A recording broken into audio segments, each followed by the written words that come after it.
A very good morning. Northeast Windogi ayuki news analysis asibu miyeng tabiri puna makpohan mamakta da dongi hosia lima tongramna punong putaram nokcho boloi na ikokno na karumjari kasi imphal da phong batongan tongan ba pauche singi maroi be headline sing khana nei ne bada khoi studio da lengshin biduna saruk ya binabagi tamak talai biribasi han ba makta da khoi oja HAOBIJAM GITAJEN political analyst oja putaram nokcho boloi na ikokno na karumjari oja khoi khana nei ne basi haujang gi mawoi na miyeng tabiri ba khai punam ki mafam dang tang khoi tongan tongan ba pauche singi maroi be headline sing asing tang pathok tuna thamjabagi ya badu tang logjage han bada sanga express lamgi chayet na ba kharadagi jiribam da ISTT sana na ba urep yung tamkidre jiribambu model district oina semgat kani CM BJP na Assam gi manipuri singi hotna ba kaufam thokte Pongnafamda Khemchana Jiri degi Assam da chatuna BJP gi bot khongkre Hemant Bishwas na Manipur gi loan bu Assam gi associate language oin hapkibani mihut khanbada sel laudana afaba matik chaba miyeng shana uraga thabak tawgadabani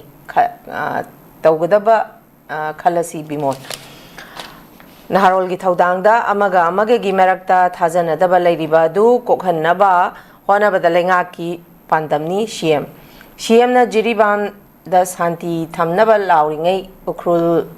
ukrugil mafam ani da kuki amadi tangkul akan mamong da nong ai kapna khre sanalai pakta lamgi chayet na badagi jiribam da interstate truck terminus urep yung tamlam dana Assam bot khom bachat khre Manipur da tangdu laitaba hanjin han balenga ki pandamni mathau tarabadi kangpok pisu chatkani waikhem chan akan ba security ga loinana kong ba marugi laifam lenda irat thongni kre dishina piba pungpham mangoina na kuki singna nongmai kaptharakre Huyanan Pauda Okram Henry na file taurakpa election petition gi YL chathabidre haiduna Supreme Court High Court amasung respondent ahungi mathakta wakat lakre Apex Court na High Court ta chatnabagi liberty piraga dispose tawkre Chief Minister na luchingduna Assam gi BJP gi mirep ki bot khongkre jiri bon gi laishram khul gi miyam na BJP da bot PBU khemchan Hariba singasi khoi gi tongan ba pauchi singi maroi be headline ngak tani makha chatha boina oja GITAJEN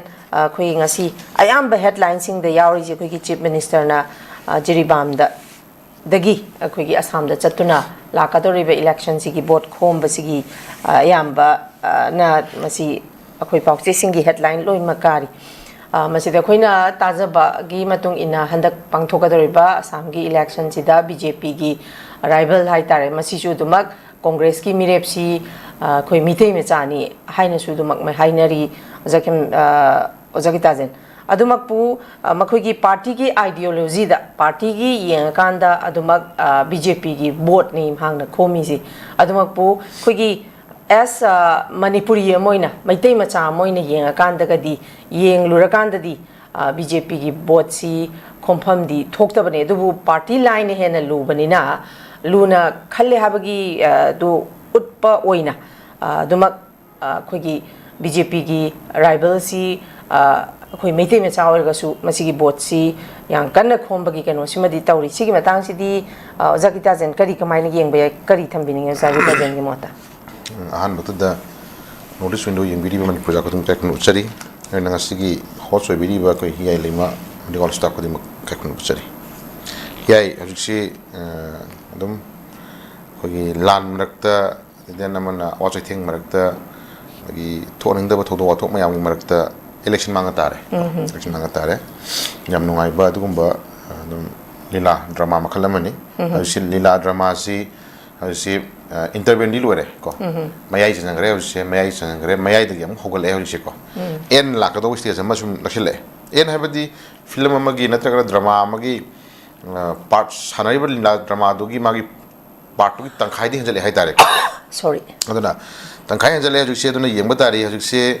honorable chief minister si koi jiri salure jiri da koi different communities mem phamin dana masagi wadi chana ba nushina ba porno hona ba mem haji hai re ko am phai am phajo khongthang amani adu bu issue that loshilak pagi magi end of mission hai tare ko si adum khangi me amna ko adum khangi yamna na leiba ko gi Lakhipur ko Assam gi ko gi Lakhipur gi area da BJP gi MLA oiba mire kokshuk rai hai ko magi adum election campaign tawani ha si mana jiri chatringai mamang hai tare ko mamang da magi sidul da dum yaujaba mayam dum panna ba haina por mani aduna jiri gi awara pa mayam mention ba dena mana sa habi gi bang sa gi se urup uyung tung matam ga da lam gi se na balai dena sa gi tamang mam da ba ko dena to pa different mayam ma di hospital gi mention ba outpost gi mayam lai re ko development to biram do di am phare ko adu magi aroi mission da di maru iri kain hada ka di election du adum chowa mission na mai dari magi ko adi khomam da ya da ba tau do sunga da ba ko magi as a leader mo ina sa gi magi anak pa Assam gi election hada ko Assam gi election ji da ko gi start campaigner magi type da hada ko ko gi chief minister gi tokum tokum thawm ma ko Lakhipur da tari mi te me am ji ta san na bo ero adu da na mana sai ka ni part of BJP ki election campaign na mai tare ko tau do ya da ma thau tu dum tau ya tare ko si loina da chali si party ki president ko party ki president BJP ki party ki president chada su yawe na melam chada su yawe nam pauta jari atopa different MLA tre ni pa na ma ko service to correction ko kana yawu du mon ka khni dre du ga MLA sam khar loina re ha sam confirm mo re ada sai area ko ha jin ngi si hai na honorable karona chief minister na phungtu piri ba ko gi Assam gi election gi hasi ba election phungtu piri si Assam chief minister yam thagali ko Assam chief minister yam thagali BJP na taw yam thagali BJP na tawiram ma yam sinthari ma yam da ko adu lu laiba point lakchani point number tang di sai area si da in the interest of the sai magi kahani party he tare ko party gi magi okhalon da party gi thajaba na party gi tom tom thaw moina taw du gi sukai dre but do sai area si ko na puni nu shirina kaushik rai hai bani pa BJP ki candidate oi bani pa ji ma vote pana du pana ga dori bani pa ji ko mekte ma sa ne na pawm tai ko ko no he chumla bana mani ko ji lai phem da ko mekte ma sa ang pana du ni na du state amada ko Assam state amada ko gi mekte ma cham bol le pa gai je adum adi yamna tanga thok pot mani ko adubu party gi oina kahaning ba ta honing bai ngang bu du su kai dre taseng na kerhani khitang khoi ju I masa masu mina tare ko adi taseng na masda community amagi marta na tragana sagi ko gi se religion amagi oba pora ma da khoi puslang ngang ma se da bai tare ko taseng na hoi Assam da lebi ba mitei sing se khoi pai chai na watani tabu tabu moi born Assam da pokre Assam citizen on gre ko Assam da pokre Assam citizen on gre Assam da bot lepa right phang gre Assam da bot di lep na khona gre ai tare ka di khoi sai area si da something sagi khoi gi ipai pogi poro da lamgi ka hedare sendrangga sajingi sendrang khana buda ai yumgi sajingi sendrang nang amhaning bagi intention na phungdu leidra pramani ko ada khoi na janingi di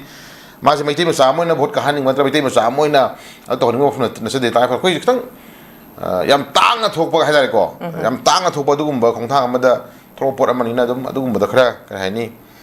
ma hoi honorable chief minister mo natraga su ato minister yam party leader yam thabi daga ma khitang sakmai ga yumgi daga di ko sai area se dum khoi kare ni khoi thamoi da da kana dum nungsibi relation am china do haida to positive moi party line ni ko party gi ba gamda lakna ponina tawri oposak se dum khoi ka shwani nga leite se ju magi party gi magi ideology magi principle dia ujaba party gi haida ko party is na han ma di leibak party ai je dum yaujo poda man haida ko magi party su kan dia da bin le jami to jaras mu su kai de da hi se khona jani ngidna election je knocking a door ni ko manipur gi 27 ko angan 27 gi February March ko election tawrani ha bagi taw do bagi dum manipur ngana le bata ni matam ni manipur ju nuai re atra manipur ju nuai re no awana ju leite then lan gi phim ju udri ko then haji kana election bi dun ha ko ha bangam dri singma tai da haji election je maximum election je campaign aro ji sathana re haji ko haji mai magi ngam jaba anoba thokoto kangbu su mangai the board kabiri kangbu su mangai halik se karam kangbu na ai makhata na ngasagi amko kaning bagi magi khongthang amagi maru chengelak pa kadri kangbu mana amtang kar ga miyang seba to gen chengelak pa dai ko masigi chenghen ko ani si web se kai la ke bojiti manipur machine power lak dai ko yes adana manipur machine power si hoi honorable chief minister na samsala board khomu bujigi kitang samjun jarak pani ko election du samjun jarak pani adana ai koi le yo film si hajik se sahi ahum ajuk May ki tarik ahung sei hung bong phadui ni ko 3rd May 2023 har ki ba du gumba tamthira ba cookie terrorism drug mafia ko da cookie illegal immigrant mayam gi lan hai tare ko manipur thoning da ba khusem gi lan ama political gi drama ama hai tare ko political war ama rajniti gi du gumba yam sathiba rajniti gi manung yaujaba machat ama gi matungina moi maseng gi nungsina da ba adagi moi maseng gi angam ta na ba moi maseng gi hunna ba moi maseng gi power pam na ba moi maseng gi part of drama moi maseng gi tare ko moi maseng gi rajniti gi moi maseng gi ba sathira machat ama da ko icham cham jaba civilian innocent praja sing da ngai chai theng kam theng wahal la praja sing je ngasi di war le lai ra halle ko hiram khuding sotha la ba lai ra hala ba sagi mo mo ta hingal la bni na kai dore darkar le khuding se paisa ra mena phona re ba ko ana ji paisa khare na puthopangam ba tawbangam ba mi duni haji bot ka dui se kano hi ko asi sagi tai padna masi angang je phai masi naha je phai social activist ni ma je from childhood like tagi angang ngai de huna lekai club ki secretary president pai je rakpa satra gi life ta sagi miam gi thok torokpa the school college gi life tagi bhot lepse rakpa di magi parimam dilai dina pramani ko adu ma socially thok tok mioi ni ga haiba je adum na chala dre basi ko haji ti ngai phadna kari no ka thukan tawraga hajiti adum mayam tare na paw la na chumbana manin paw mayam tare no ji ko karora du ki khoi tik kana torome drug ba torome du torome da torome adagi whatever loina mak na se de ko niyom chum khara dum sanam sata ja ko musum yauri adu maximum ayam bana sa gi paisa je election da paisa sang ya de na khanara bani na achaw higu se manom phangno hona bada sam karor kunthra amni fu min khai ma pai da phim la na mina madu pai na hona matam da angam thok tawruga lak sapai lak kamu sing ne bangasi real social no gi social activist real political activist political kano ga tare ko ko gi power person du power point hona kan da miam gi leader ne thoi kamu sing ne da ne yeng ne sebe ko adana haju lai film ji hiyai kachu hena ngani ngai oide manipur sam no wahal le haji election campaign hore cha ba thakpa daka le imung amada nai gar podar palasing yankhai pangchen ba lam pangchen ba adagi dev karma long long tholok pada sagi daka le ba khudam moine ifong phong bada kendra ma sudum yawre dana ko ai kendra da nupi ni pa luhong adi washing machine pi ni free gift tawni ha leije asengna tasengna leije bagi mana isi isna nungsi bagi pi bana ama ko adubu masi karai da best to ki bu sagi rajniti gi du bang sagi political kano ma da election kano ma da adum chenara la eba ko ai gift tawramni na lawrabni na pirabni lawrabni na madugi da election da dum laman nam khunu hona ko da mangon pibi ra sigai habagi dum nabi tasengna hoi leiraga si aisen ta kana lai lai du ma teng pang du na amani ko thamosena pang du na amani dina haji ta fa thamosena pang bai se hiyai kendra ma da mi yamdra da mi lising kunthra le ba kendra ma da sai haji se maximum darkar le ban pa ana yaki lupa lising khai pang ba lam pang ba dev karma ga du pang ba da pang si ba thigala kan di not less than yamdra da huge crore ne ba lai ko adugi crore pibang ma mi du ne ba miyam leader ne hari si natra pibang ngam jida kamu sindu di askai do ga no ne bol le ba kai do ga ne tawra ga ha ba posi chana ne posi ko aduna lai film mani pu film je koi noi ba lila am ni changai je aduna one day koi apang ma set chana ba film sum lakhi yari ko aduna lai film ji honorable chief minister na jiri jatana miyam gi development to wiru yam phai ado election election gi lakhu do ni ko panjari si ko election mai na asam gi area ma da ko sun da na koi bot khombiram ba asina moi mathau ni ko moi tong mathau ni ado koi hajing si haju se ngarang hangi paper da ma koi ujai ko ngarang paper da ujai di 3rd May 2023 gi cookie terrorist ngi lan je hawra matung da koi jiri phauna makha da chapangam ba chief minister ji first minister ji ma oire ga na koi khabar da mo phum u ye da he ko yam phai yam thagali koi ko yam thak sei apong bada koi nai edu so bang da na jagi bani jiri ji by road chapangam bani ne chapira bani na jiti ko chapira bani nai koi part of santi pore santi leire peace leire koi habi yare ko tawbutabu koi da apprehension leire ji kai na ta ga di honorable chief minister hai matam da pakhatna bagi ko kina bagi na tra thamoi da kai ko khar nung nangwa lebi chepak chana da bani bagi no phung su yori bani na ko hai na sa gi sidida lenga ki mai gai da gi di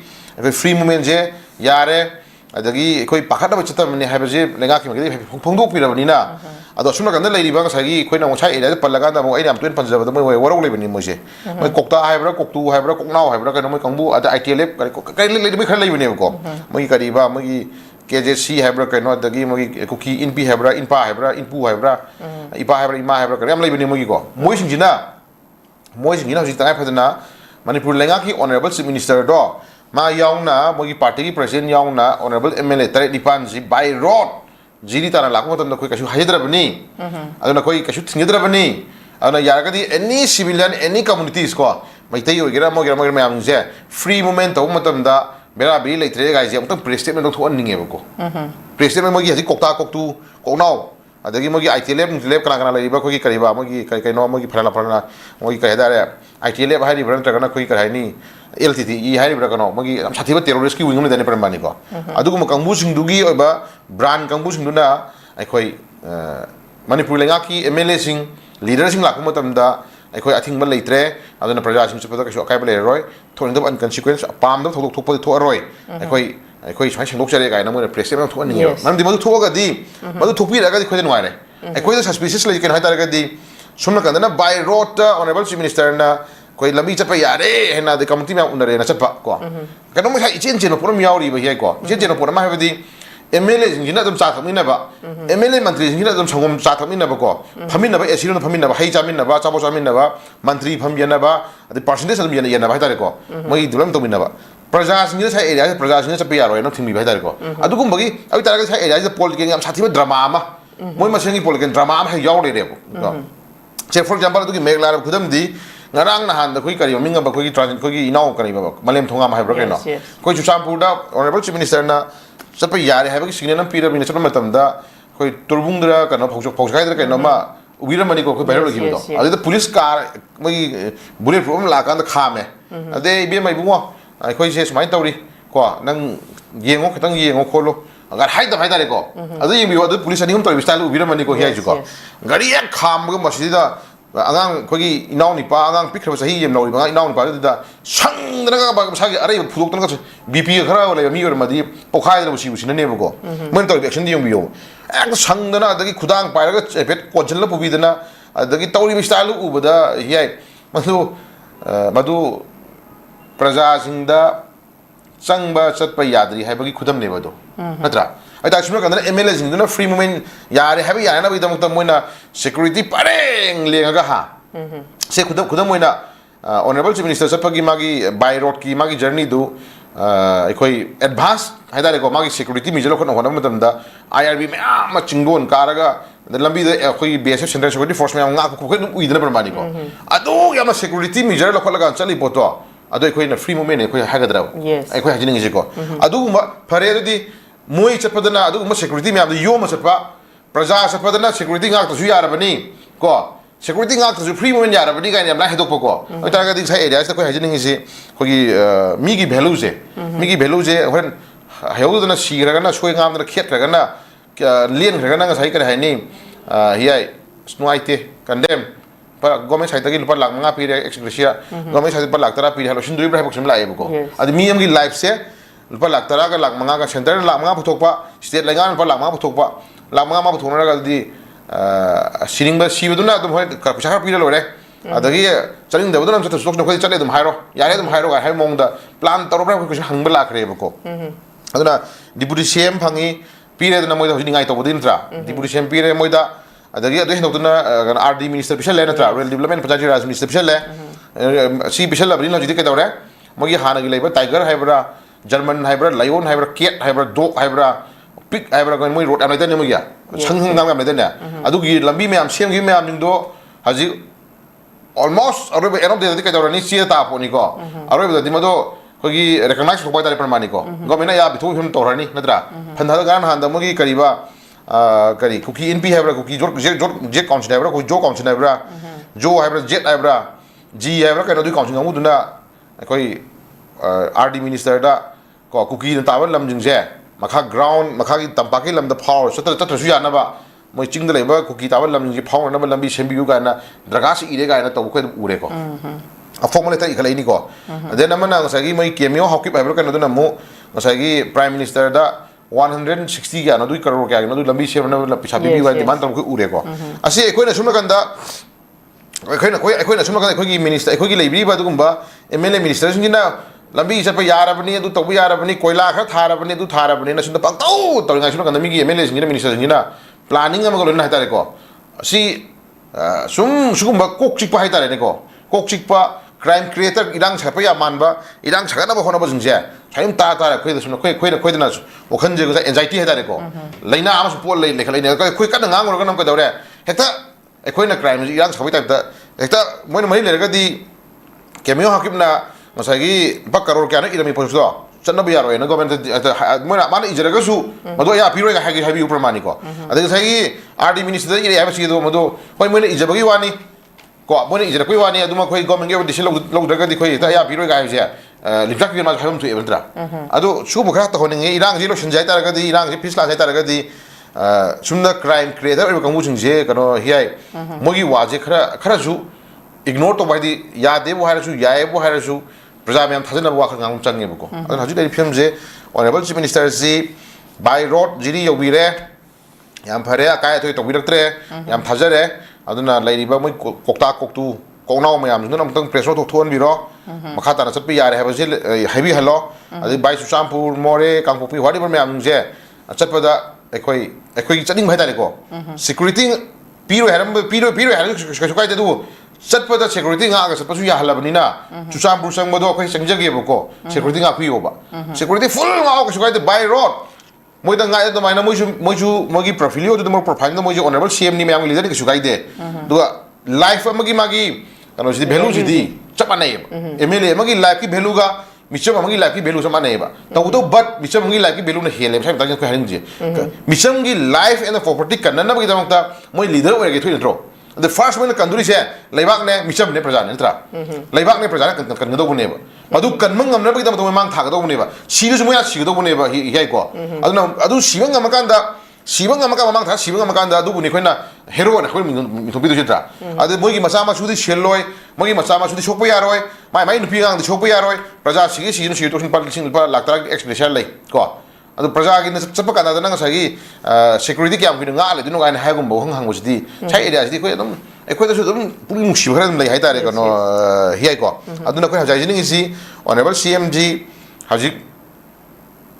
hanbira bani na ko adu ma ka chamin ro ko MLAs me am le dagi koi political party le video ko isima koi party person oi video koi president hoi hanbira bani na haju si bai haju si paper su jawi dina ko if dakar le ga kangpo bisang ni ga na su hai ri ko kangpo pi dakar le ga kangpo bisang de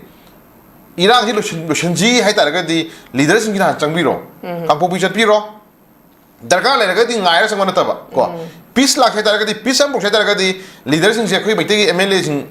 mai te gi hai roi ne manipur gi sitting atop remaining MLAs me hai tar ko lai bo honorable chief minister horgan nga na moi tar tre nipan phugi de maina tare nipan tara ang phugi ra kan da susam pusang biro susam phugi lai riba community me am ko gi leaders me am su unabiro development ta na biro haina biro ko nga na han da mo gi kari social welfare gi director susam pusang lu bada chief minister unaninge na moi nupi me am highway na paudam ko paper uzare ko unabiro sapiro unabiro tana biro adamana MLA minister singina more changbiro susam pusang biro kangpo pusang biro adamana chang kan da mayam do unar kan tere tara thoma development wa khana biro adu matam du de da mayam na pirak par reaction mo na to film yeng kan da ekoi tam na pitch lai he tam normal si lai khoi khanjara ge bako haji khoi na kwai ki ri di kana hiai kuki nupi ko khangna da ba nungsinaro to nungsinara ga leira ba chai naw khoi kakching na kariba kakching no to gi kari sikanta ko nungsinaba nupi du nungsinaba ha ba di yeng na balite na pramani ko community ani yeng na re khana re lan da na re haira ba boda nungsinaba jina punjala ije wore ni di am sathiba char mari ne bako adu gi ache mari du ba boda nungsinaba nupi du gi mana ka sala kanda sai ka hani ai ngone di kisto roi loina kanbi gani khopi gani thaja ni chal ri ne bako maming on gera oloira nungsinaba nupi ma yo nam honari ne bako adu ba boda nupi du na nga sai gi magi nungsinaba nipa do yekna bada bitho ga hat ngam stage la abane natra magi intention je sigi stage yor ka stage khoina imanabni ga ina khoina imanabni ga ina nushirabni ga ina imanaba le shon har moi na ubda hal oi moi na ubda phar oi pul oi ga habasi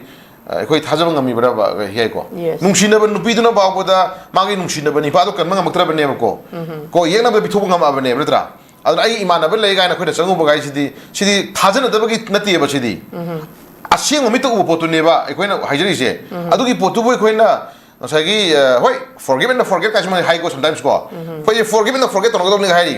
ꯑꯩꯈꯣꯏꯅ forgive and forget ꯇꯧꯗꯣꯏꯁꯤ ꯀꯅꯥꯒꯅꯣꯕ ꯀꯨꯀꯤ ꯇꯦꯔꯣꯔꯤꯁꯁꯤꯡꯗꯨꯒꯔ drug ꯃꯥꯐꯤꯌꯥꯁꯤꯡꯗꯨꯒꯔ ꯑꯩ ꯍꯥꯏꯖꯅꯤꯡꯉꯤꯁꯤꯅ ꯀꯩꯅꯣ ꯍꯦꯀꯣ ꯑꯗꯒꯤꯗꯤ ꯖꯤꯔꯤꯗ ꯑꯉꯥꯡ ꯑꯍꯨꯝ ꯅꯨꯄꯤ ꯑꯍꯨꯝ ꯍꯥꯠꯈꯤꯕ ꯌꯥꯝ ꯁꯥꯊꯤꯕ ꯀ꯭ꯔꯤꯃꯤꯅꯦꯜ ꯀ꯭ꯔꯥꯏꯝ ꯆꯦꯟꯕ ꯀꯥꯡꯕꯨꯁꯤꯡꯗꯨ forgive and forget ꯇꯧꯗꯣꯔꯤꯕ꯭ꯔꯥ ꯀꯣ ꯑꯦꯛꯖꯥꯝꯄꯜꯒꯤ ꯋꯥꯅꯤ ꯑꯗꯨꯗꯤ ꯁꯦ